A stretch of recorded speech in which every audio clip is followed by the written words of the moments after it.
This video is a buster call. To find out more about how you can get me to do a personalized video on a topic of your choosing, head over to patreon.com/GrandLineReview and scroll down to the Admiral tier. But for now, enjoy the video.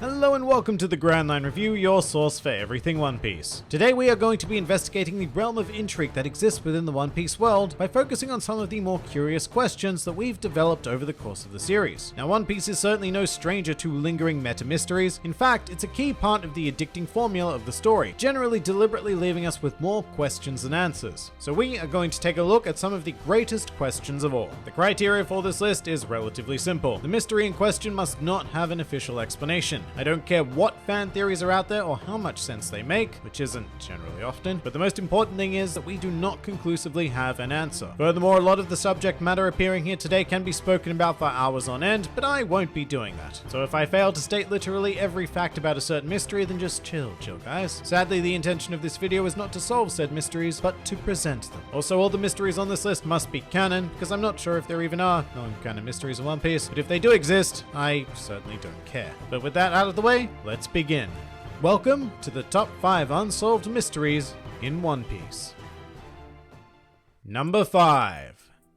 Blackbeard's multiple devil fruits. Kicking things off today, we have a moment that quite literally shook the world thanks to the Guru Enemy, get it? Whereby at the end of the Marineford arc, Blackbeard was somehow able to acquire a second devil fruit and use its ability in tandem with his first. This moment turned all accepted knowledge of devil fruits on its head, and exactly how Mr. Blackbeard was able to accomplish this feat is still a mystery at the time of this recording, all thanks to the power of a dark sheet. Now, to a fair few people in the One Piece fanbase, this isn't a mystery at all, because they've come to live in their own world of accepted headcanon and claim that this is possible due to the effects of the Yami Yami no Mi. And to put it simply, that might not be true. I'll concede that it is highly likely due to the fact that the Yami Yami no Mi can cancel out other fruit abilities, but at this stage, there is no way to know for sure. And honestly, if it were that simple, I just don't see the need for Oda to keep it hidden all this time. It would be a really disappointing solution to a mystery that has endured for almost a third of the series at this point. Plus, there is a potential second explanation, which is the deeper layer of mystery attached to Blackbeard himself. Throughout the series, there have been a couple of hints that Blackbeard is far from a regular human being, the most prominent of which is right in front of our eyes in the form of the Blackbeard pirate's Jolly Roger, one of only 2 in the series to contain multiple skulls, which I find fascinating given that a Jolly Roger is generally a direct representation of the captain of that pirate crew. I mean, for example, the other Jolly Roger with multiple skulls belongs to the DeKalvin brothers, who co-captain their crew, and hence 2 skulls make sense. But why is Blackbeard a supposedly singular entity represented by 3 skulls rather than 1? Well, I'll leave that to the abundance of theory channels out there, but the mystery surrounding this man, as well as how he can hold multiple devil fruits, is very potentially much deeper than we suspect. However, not quite as deep as the rest of the mysteries on this list. Number 4.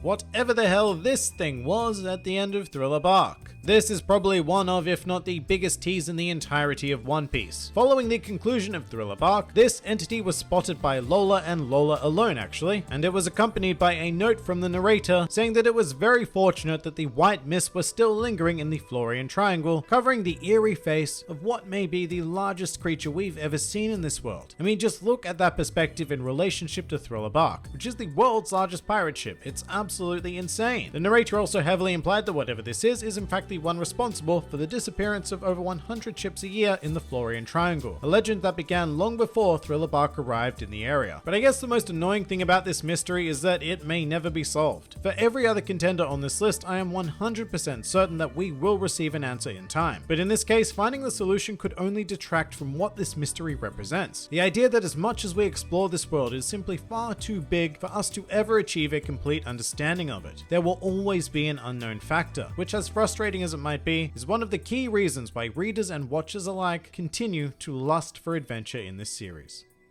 Number 3.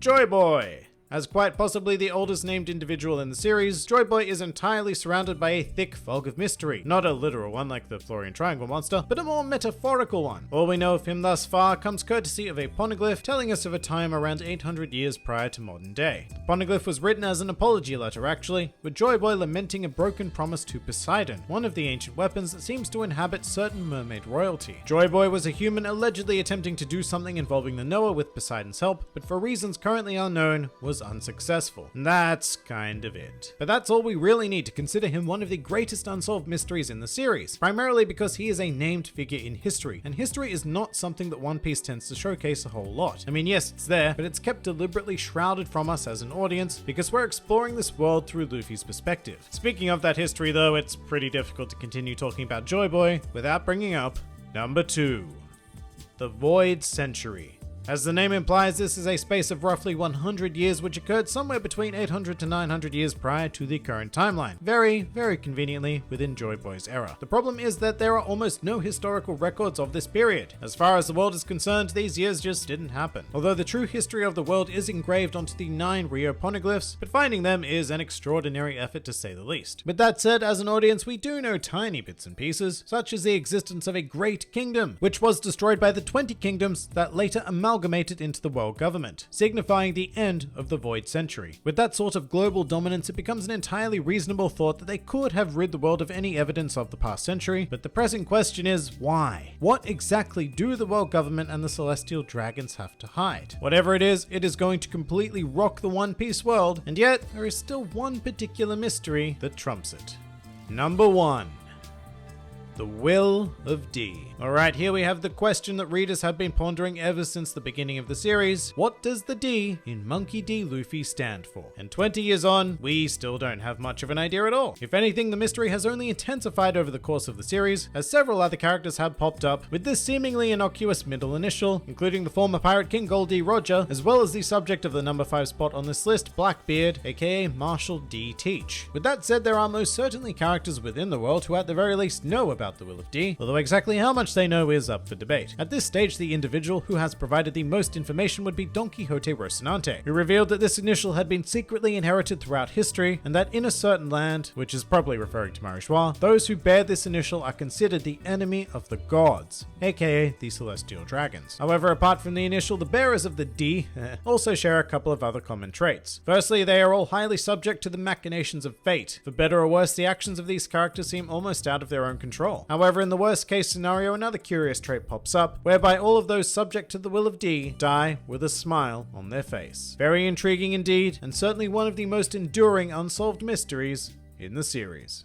And that pretty much does it for the top 5 unsolved mysteries in One Piece. If you enjoyed this video, then feel free to like, favorite, or subscribe. And if you are in any way keen on supporting this independent channel, then please do check out my Patreon, Discord server, or Twitter, the links to which are in the handy description below. And finally, please do comment with your own favorite unsolved mysteries in the series. This has been the Grand Line Review, and I'll see you next time.